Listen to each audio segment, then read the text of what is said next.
దినము దేవుని మాటగా మొదటి రాజుల గ్రంథం 2వ అధ్యాయము 3వ వచనాన్ని ధ్యానించుకుందాం. దేవుడైన యెహోవా అప్పగించిన దాన్ని కాపాడి ఆయన మార్గములను అనుసరించిన ఎడల నీవు ఏ పని పూనుకొనును ఎక్కడ తిరిగినను అన్నింటిలో వివేకముగా నడుచుకుందువు.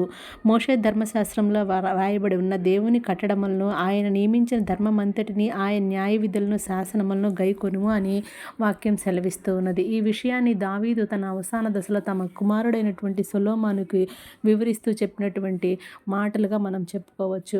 అయితే మనము మనకిచ్చినటువంటి బాధ్యతను నెరవేర్చే వారముగా ఉండాలి. దేవుని పని నీకు అప్పగించబడినప్పుడు దాన్ని సక్రమంగా నెరవేర్తించాలి. నిన్ను దేవుడు ఎందులో ఏ పనిలో ఆయన ఏ తలాంతులో నిన్ను నిలిపాడో ఆ తలాంతులో నువ్వు బాధ్యతగా పనిచేసేటువంటి వ్యక్తిగా ఉండాలి.